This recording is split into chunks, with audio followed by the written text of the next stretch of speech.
Congratulations, Lewis. You're here again. Can you firstly put into words just what it feels like to be a three-time Formula One world champion? I think it's pretty much impossible to put it into words, but I will try. It is a dream. Obviously, it's what I've wanted to do since I was very young. So very, like an incredible feeling.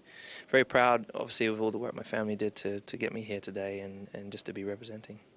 Ultimately, when we won the championship, we just kept racing afterwards. So it kind of went by, and that was that. And, you know, we just kept racing. So, but it doesn't really it doesn't change you as a person. It's just a title that people kind of, it's kind of cool that it changes more the people's perception of you. So when you meet people, it's like you're a three-time rather than a two-time. It's pretty cool. I mean, you're the same guy, obviously, but you must be a little bit more relaxed now. Do you know what I mean? You've got three in the bag, you're 30 years old. I still feel young, thank you very much. So I actually feel like I've got a lot at a young age, so and I've got a long way to go, hopefully. Do you excel at everything you do? I wouldn't say that I excel. I try to excel at everything I do. I think I try to apply myself the way I have with my racing at everything else I do. So I do it to a decent level, most other things. That's nice, isn't it? Now, success doesn't come easy. You've come from sleeping on the sofa in Petrie Way to the Champs-Élysées as a three-time world champion. Just tell us a little bit about that journey.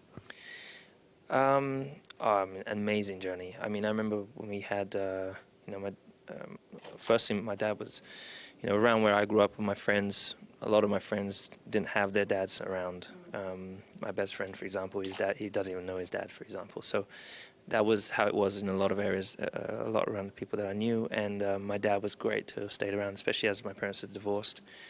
Didn't know what to do on the weekends with us, so we started racing radio control cars, and then he bought me a go-kart. And I remember when he bought me my first helmet when I was playing around on the football field, and first time in a go-kart, all these things, and just how hard my dad worked again too, and him and my stepmom worked so hard to sacrifice everything they had for me to be just go-karting in the early stages. But I mean, when I won my first British Championship, and just the ride from there, just kept from year on, year out, just kept winning championships along the way. But a long journey. I mean, it's 22 years I've been racing, so. 22 years, and you're 30 years old, blimmin' heck. Let's talk about this year. In 2014, obviously, you were always sort of fighting back from adversity, weren't you? Whereas this year, 2015, you won the first race, and then you pretty much soared from there. Do you have a best moment, a best time, best time in the car, say? I think every moment that I've had in the car has been special in its own way, but for sure, winning the race in Austin and sealing the championship, that was really, for me, one of the most special races, because it started out where I was in the lead and I was behind, we touched at the first corner, all these different things. So that, for me, was one of my favorites. Can you describe the pride that you feel with what you've achieved? There's a huge sense of pride, of course.